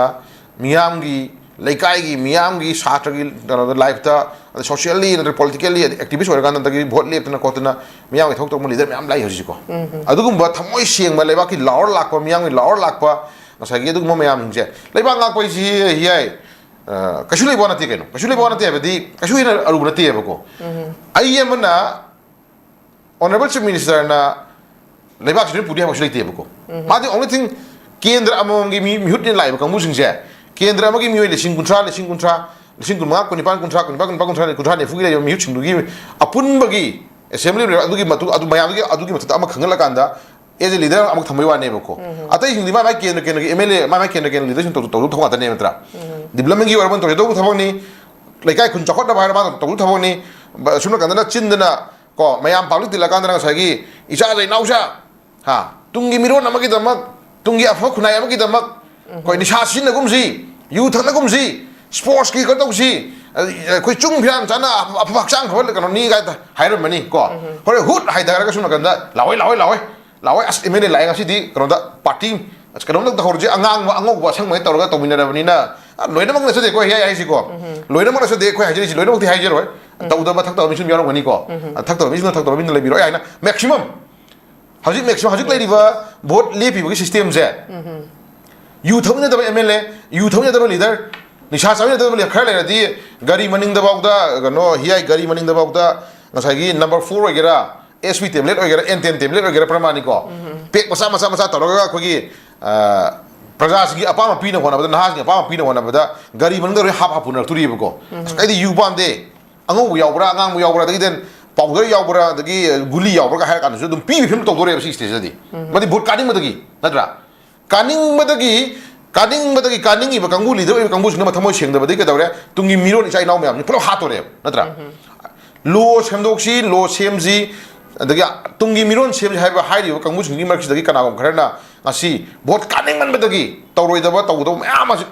koi ure sin mayam ko asu sum yingmina se ba ye ta sina thamoi singna paisa thadara da bida masai career masagi wakhalon masana haija singjeru ba tanjeru ba mahi masing den masana tamjeru ba masagi khangjeru mayam ni puthona kanda stage de level launa ga bot khomna jaita ra ga di HEEYAI kasulai wana ti kaino natro ana hojiti tangai padina ngang mani yararoi sakmani yararoi khud yaw di yar haino ga athramani ko duna actually in hiding is a manipur ke horrible na ha ko tungi miron asi drug ki la chu halai se asi ai ta seng na drug la loli ba drug thari ka mus no na ti ba maru na ha na to ko actually ko to budi ko ma laikai socially laikai khungi leader oi ba du MLA me am ji han ne actually ro phadong ne ba ko ai di khudam mo na laikai ma da to honing ba o hening ba thing do ba se yam ngai to chinyam le he aina tab ai mina ujaba ita re ko ai gi imungi isa isu isini naw je ko vote lepa member amagi vote lepa jila parishad amagi vote lepa pradhan amagi vote lepa MLA amagi ko driver oiraga na traga na ngai kare hai ni ma ga sami na jara ba nak le thok tok jara kan da im manung hingmangam gani hingna ba ni ne khala sa ka musin je adu kuma leader ai hajari je member ki thakwa ojara bani ko local gi vote election ki member ki thakte horga MLA ki thakchi ba da vote le piri ba adu kuma local leaders ni tin jara kanda khara safani phagani chaisu phagani tungi career ma sem phani hingnu bona ga ne khanja moi singje adu kuma tin ma sakhi mi singje liver cirrhosis na raga si gi mi ya yaure ko den mi sa tara ga di adu kuma leader sing du samin na raga ai gi isini now ai gi family tra ai kana kuma gi phagada tharo ba mi do liver cirrhosis nara sirak tara ga di madu kari afu khudam no natro adu edum thok chamin na khudingi edum pek amam paimin na thok chamin khudingi edum glass amam paimin na ba paimin na ga driver na hatok pone natro adu afaba leader na tre ba di poto adu ai khoi ajin ngi se maximum yu thakpi ga no hamna de sa sabi ga hamna de sabi yu thakpi ba khoi ga thingmam jade ko tabu thingmam ba minimize handan mai tare ko handan ba ngam ba gi dum right kana no miyang ni leader ba kangbu sing na thamoi sing thok to chang nge ko adu sai area si da paisa lo do wa da na te si di ko thamoi sai ai hai da bo mi mon hai si da thamoi sing na ko thamoi sing na miyam gi leader o hen ma je praja sing na ko praja sing na khoi para tam matam di oira da ko praja sing je maximum wa hal na bani na HEEYAI achuma mi ko wa ra ne ba ko tabu khoi jin ngi se production khoi na hamla pitok tok jin ngi se daka le lo thupiro cha thupiro ko khoi irani kaino khoi irani pi ba ngam ba ngam jing do tawiro ka sukai dre tawu mute khalam dai si tawu bi man hai mute khalam dai matam do adu di thamoi chama bang khambira kan da awon manipur ma orna hona matam da tai pha na khoi amtang di ko amtang di war su wana kha chi ka amtang di khoi awon manipur ma por na hona matam da awon ba leader awon ba youth kara khoi chama matam thok ta rei ko an haju manipur da khoi tungi miron nama tungi manipur ma kanana ba damakta leader le tin khanbi ga no ko hori ba na me ama ngasi amna khoi yang dynamic hai dare ko khoi yamna asha lai ba dugum ba na me ama politics khongdarak ta nang sai ka hai ni leba ki thok tong ning ma myam thok tong myam tholai ba ko adu ma yam ni tang keng khallakan da hai dare ko khallakan da na khara da buthok si ko naha sing to thoksi ahan jing je ahan oi hai ko thau jam sade ko ahan jing je moi chahi taret ka ba manga ka ba ahum ka ba mari ka bot ka ro thina lakre ko moi gi oiba experience ma ko na test ta ore ji tra test ta moi ji advisor oina ko advisor lai bi ro magi kendra gi lai ri ba ko gi political leader sing je ko tanga fa political leader sing na ta ko gi elected member leader sing ji ta sing na ko gi advisor lai bi ro mai kendra da naha khara promote to bi ro thagat lo yeng bi ro amtang manipur je kan hai tar ga di hi ko chai area se de koi tungi ko koi manipur amagi damak tungi khunai amagi damak koi naha khara de koi chai area khangala kanda amtang thau to num changi adana koi lei khun manami lam changi den amana khunai je ningi si oi political party ha bidi mana yawning badi yaw ka shukai de tabu chai area da yawning ba ka shukai de na haira ba da ngangning gi ba tawning ba thau sing do ining tawba ngang ba na ngang ba nang sagi illegal ba nati ko legally khona tawba ya ba ngang ba leba ki tawba ba thawsing tawno khona ko matam da isagi tongan regional platform da lepaga tawbi raga di ko nang han khoi gi tano gi west bengal gi dra ko na trinam gi da kana ma kano gi na ma ya ta gi khona ko manipur thui ba thodu ko thok se khoi chai di yaroi ga nang ba ma khoi uzagi ha tare ko paper ko uzagi ha tare ko ad manipur thui bi irang manipur tholi ba tawri ba ni niom khudi mak se ase khoi gi state da di adu ma political party no se changla ka do to ya ga na ma ko pul ngang ko uzag re ko adu mai na khoi manipur ju isagi regional platform da le ga ta ga khoi adu mo miwe sing do ko adu ta ga sai area si da lebak nung si bani nung si dia na te tamo bi mon loi adu to pa khoi adu BJP mak to su BJP gi mak ta BJP da ticket ka pai ra ka jara ga su kano HEEYAI loina ma phatra ba na te ko BJP gi mak ta vote ka jara ga su adum lebak ki khanba projai khanba फजन थेना खम मी दम यावरी बा तबु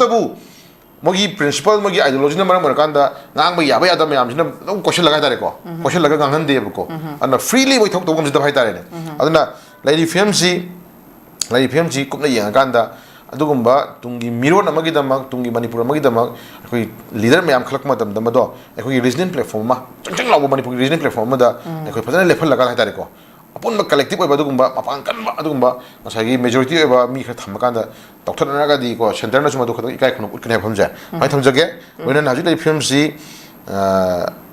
paisa pai bagi lani to thochi ko paisa gi lani khoi gi lakhdri ba election ji di india gi le election je HEEYAI chama gi manung da 5% gum badi ta singna paisa pai dana vote ka ba ko dena manang sai kare hani se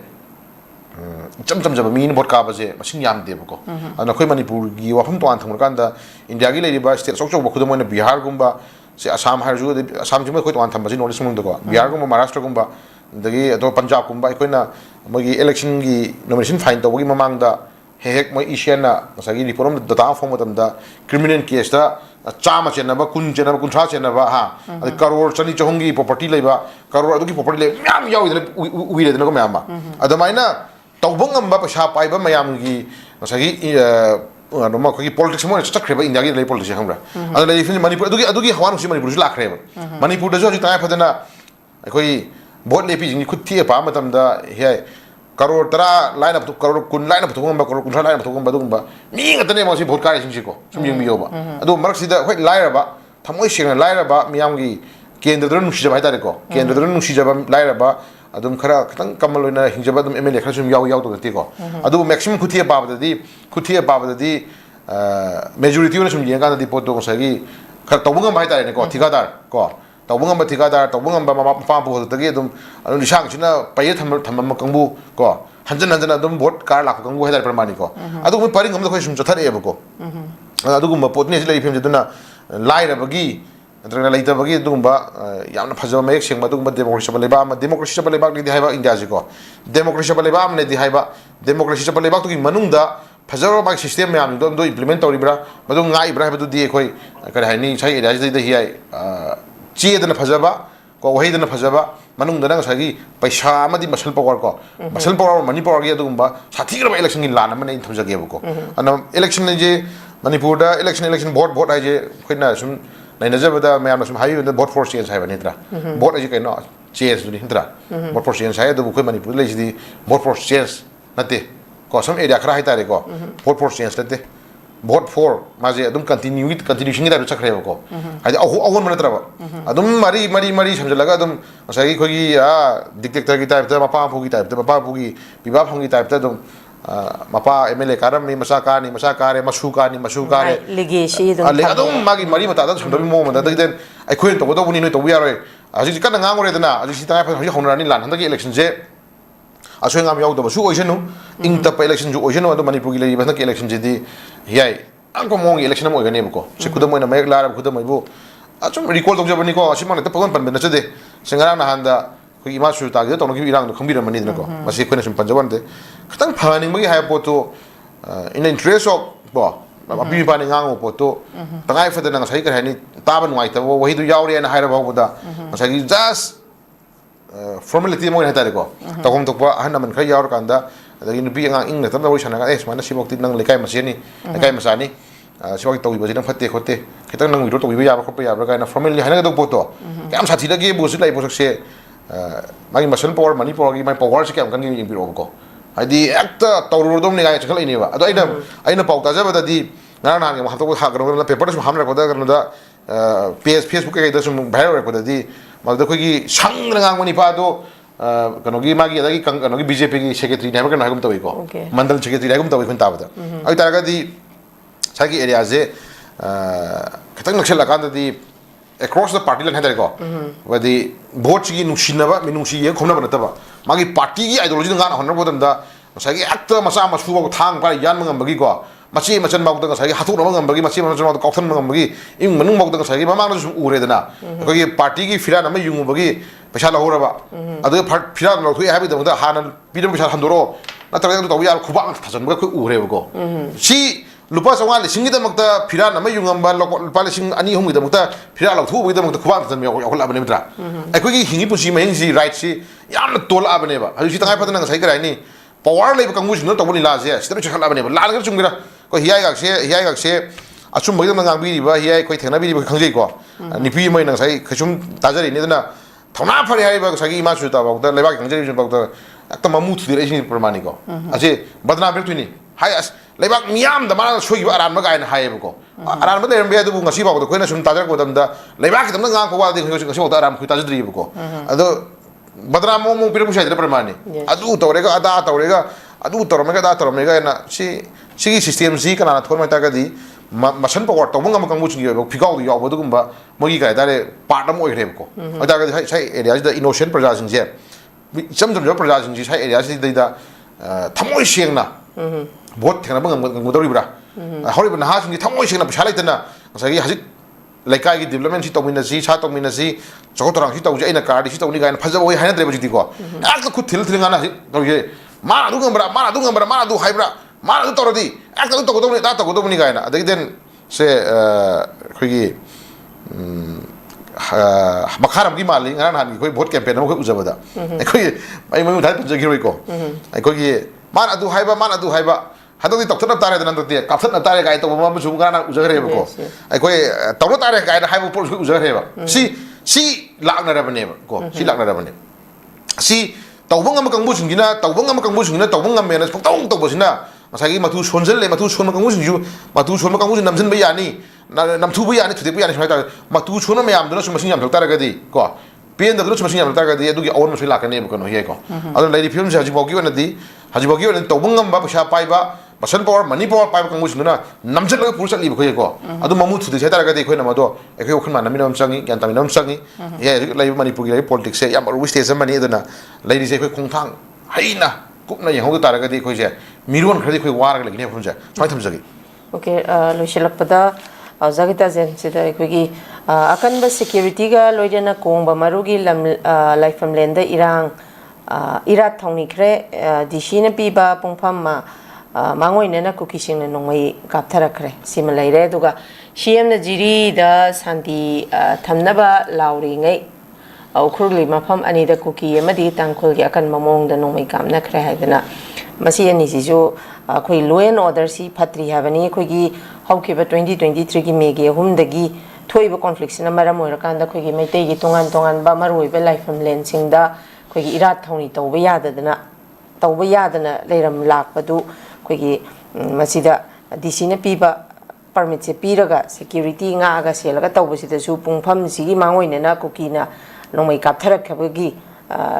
kainoni statement ni se lai se digina kalamarom da somda handaki ukrol gi litan da handak irang si maitai ga kuki ga loidringai da kuki ga tangkhul ga suni hojik si yang kanna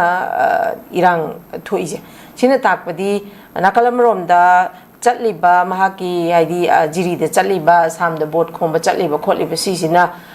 khoi national highway da ma without security di chatpa ngamni habagi thajabadi laite adumakpu yamna high security alert oraga chatpani high riba mayam sida GITAJEN peace pore national highway chatpa yare mitai na ki bagi chatpa ngamdabani trust visit laibagi ni phanayam haraga su ta sengbadadi taraibam mami mayam sinadi ekhoi laifam len namada karigi security nga aga akaknaba pungpham kharada DC na permit piraga karigi akhoi irat thongni ga dorino sina takpadi law and order se sungphat phatri haibani adubu phatte khangna haidi kari karamba ground the peace hanjalle haribano haibasisu GITAJEN ngaktaba ngamdaba waphamni sigi matang sida asagi laifam len irat thongni beda noi kaptharak pa duga somda ukrol gi thoiba sigi matang sida GITAJEN gi mochi kari kamai thambini am tong thambi HEEYAI thuna ka sungan ngai oide ko ngai oide mase kana hairus nu aite ko ado irang asi lusin badiam phai irang lusin nu badiam phai to budabu oroshin gidamak oroshin pro na bo hona bagi damak hona bagi damak ni haina manipuri core interest hadare ko manipuri core issue or core interest hadare ko asi compromise to bodi pharoyo ka jini ji ko irang ji lusin hona bodi yam phai hona biu ka sukai bodi mathau tai natra aduga madu lusin hona matamda ekhoi yon thokodi phate manipur yon thokodi manipur gi leiba core issue kaino manipur gi leiba interest kaino ko si ekhoi compromise to bodi pharoyo ba HEEYAI ko sai ira yoi thamjage ba denamana hauji leiba issue ji HEEYAI yap kana haining de ko hajik tangkhun ga kuki ga tangkhun na tangri ba ukhul gi wari yummai thari ba yummai shai ba den sai mi hat ari ba sinari ba tawri me am hingse asi kana no sai han tv channel nam ko uzagi ko ai ma bu sidabidi nate sugumba thangna ba yumani khana ba da state issue ru puto homa de ga ha ma no mo ju ngam uzagare ko sugum mi khale lai sai ko sai da ko nungmai kamna ga yummai thara ga mi hanara ba dubu si state issue nati ko nang jining ji ko amagi bias ki wana sa de ko machimana khana ba lekai khana ba do ko na state issue na puto lai ga na ha ye ko lekai khana ba na ta se ko khudamo na lekai khana ba yum khana ba do state issue na puto lai na hai ko litanda kuki khulai pai ba sinna mi gi mayum mai thang na ko na yum mai thang na ko na yum na kana ni mak tu ditrai to na mai thana na ko na mi sinari do po tu bu state issue na ti state issue ni kaino ko khang mai lai ko state issue ni kaino state issue to ni kaino state issue dai da kari define to ko da ko khang mai lai ji ti sai ida wangang ba sunya da poram la khare ko haidi aina hajin ningi di sam na haju se HEEYAI nongmai na ai ma hajagi bani ko kuki terrorist na ka ko nongmai maru je pandana ba kuki terrorist na ka ko bomb je sok na pandana ba da ma kuki terrorist na ka ko missile je pandana ba da ma tangkhun no gera naga gera any community me am se ko se la ko hingna bona ra ji moi maru je palaba pali mi je si aran ma tare moi maru je palaba bomb ne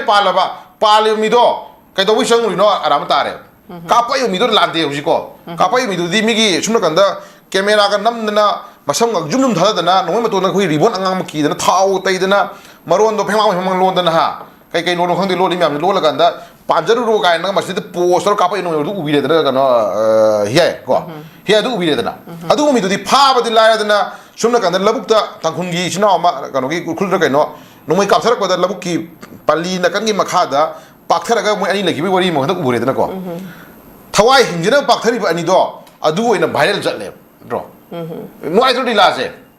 viral chatle habadi sagi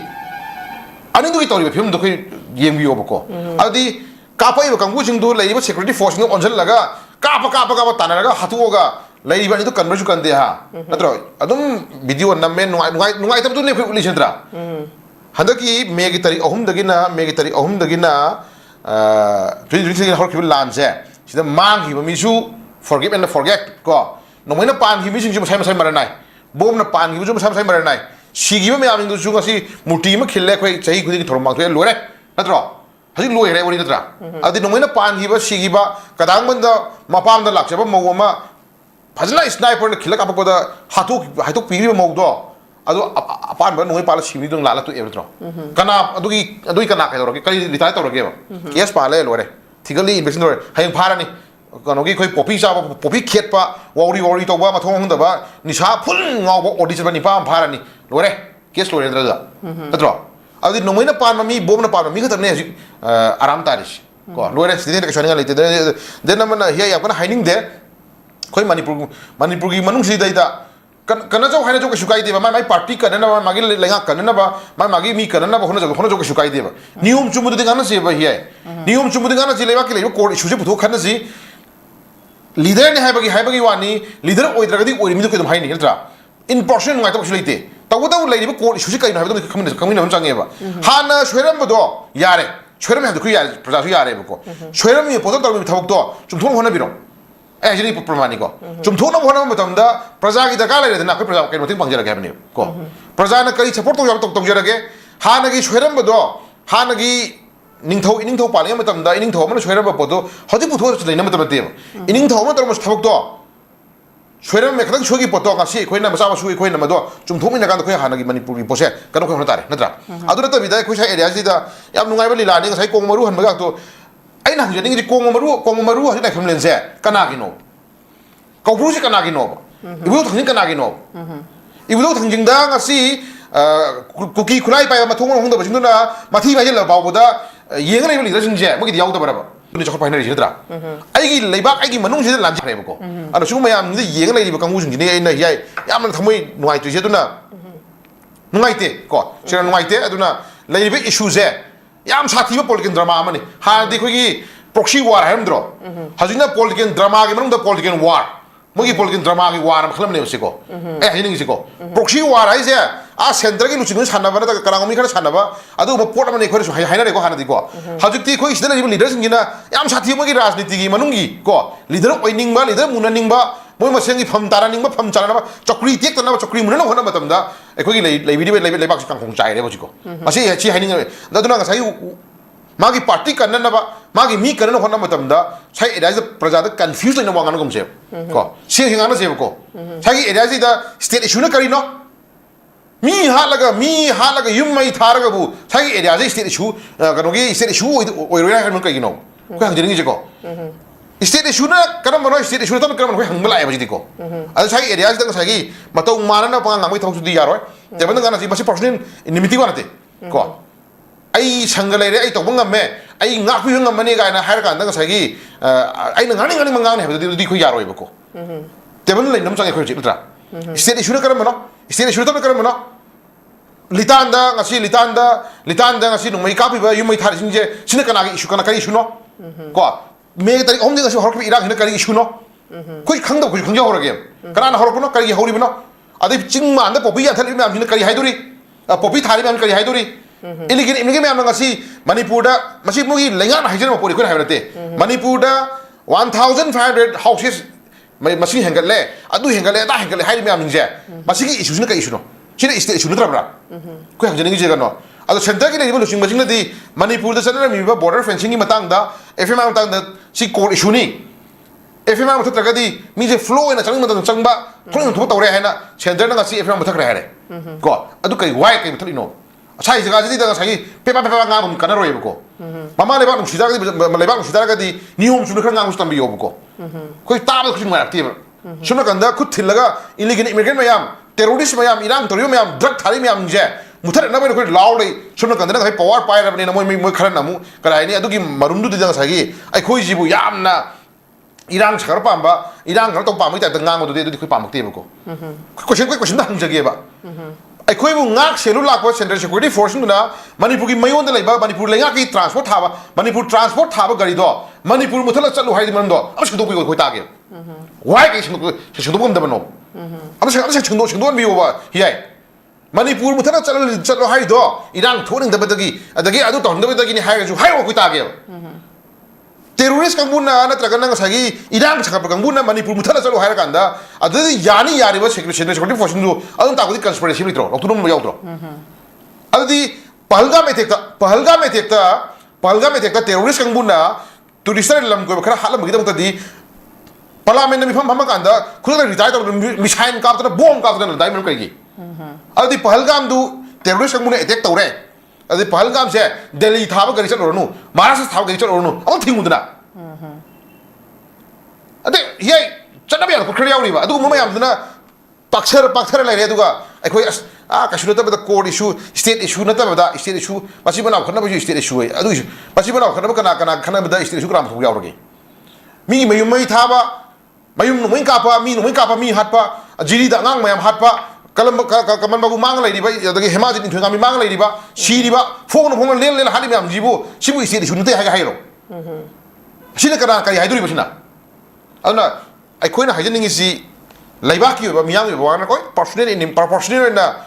kai gum ina mi mai phatra thok to kan da nungai tanga ngun amani laibaki ba issue dim tang dadi national ko thok tar ro hi ko yare ai tum mi miyam le back le ai adu le ga na sagi ngangni nga ka issue thai no ko khorab di pharoi ba ko ana ji ko haijaningi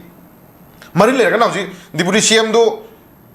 RD minister pai di chak gen do ji deputy cm sinare minister sinare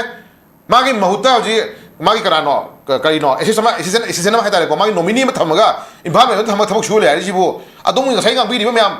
amdang kawra thok thaman mi yuna sida ida ngam thor ko da praja mo na khoi noi ta pagya ya ta woni tinum tor posidi manipur jibu imale manipur jibu boi khana phok to ya polo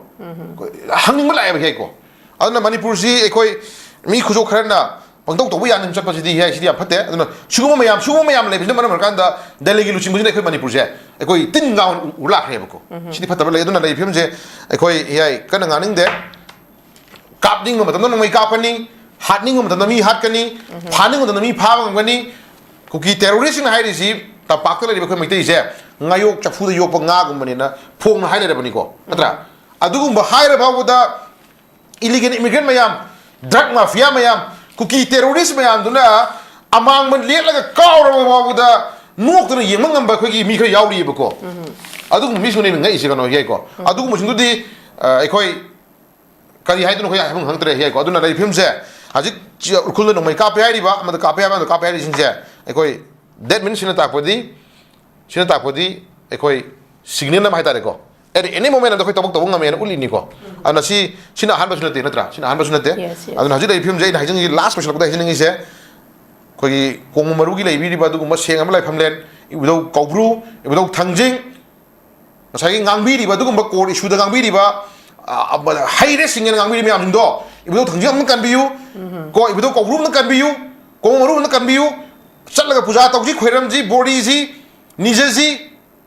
nangi na sana sugi yauri bani ko katham ida ibdo ko brugi la famle nang ka ngam na hona biu ko jom da ka di ka tri ko do ngmu di ko ka jaru re amdang ka ngam ko khorm jari bani pramani ko adu gum seng la bai ibdo gi la famjing do ngasi ba da meman ta da drug mafia terrorist ngu ngasi amang ha to thama ba da yeng ga lai bani thamoi do aduni ai ko ju ka shi ngam jide ko adu bu matang chara di ko ju amdang di ra kha si khang ni ko ju ko adu amdang ko punu thina mina ji noi na sana su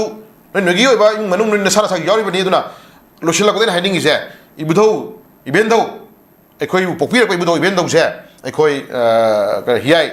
yam line ju khambiru nu ko yam line khambiru nu adu ma karem ka thaina ba adu ma thoi ustam mising se ekoi soina papu gani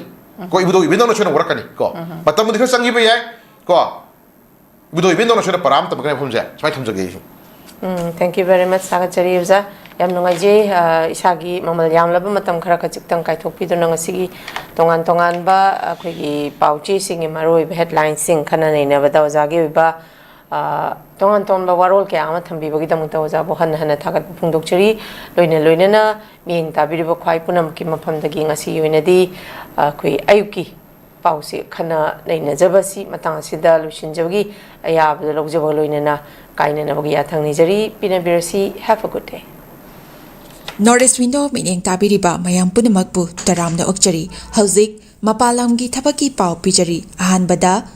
athubagi oina Dubai gi warehouse worker gi thabak kauri hairiba thabak asi apply to biningba miyoisingna presentable and good communication skill leibeta natana masagi chahi kunmathoi dagina kuntrataret phawbada leiba oibigadabani hairiba thabak asigi pijariba khudong chabasing adudi per day 12 hours duty hours oijagani, per week ta 6 days duty oijagani, 2 years work visa pijagani, loinana accommodation and transportation pijabata natana, medical and insurance su pijagani, hairiba thabak asigi thagi oiba salary lising kuntaretagi haujagani, ani subada United Arab Emirates ke driver ki thabak kauri, hairiba thabak asi apply to biningba miyosingna Indian car license ka loinana Gulf ki license leiba oigadabani amasung basic English communication leigadabani. Hairiba thabak asigi Indian license paibiba miyoisingi thagi oiba salary di lising yankaidagi haujagani. Gulf license paiba miyoisingi thagi oiba salary lising yankai mangadagi haujagani. Ahum subada Beharan Water Park ki female retail staff tara kauri. Hairiba thabak asi apply to biningba miyoisingna retail experience leibaga loinana yamdrabada 165 centimeter ki changda wangba oibigadabani thabak asi tauba miyoisingna piriba khudong chabasing adudi accommodation transportation aduga duty meal su pizagani hairiba thabak asi thagi oiba salary lising maudra taretagi haujagani. Pamarol gidamakta 7005273217 natraga 9366230077 natraga aikoigi office Northeast Window TV building hata New Chekon Road ta lengsin birau.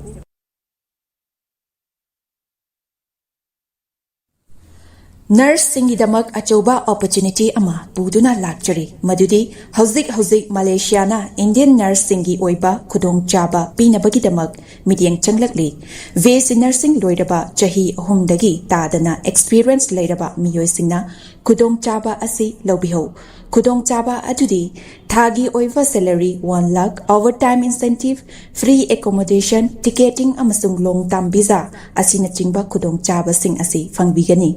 Pamarol gidamak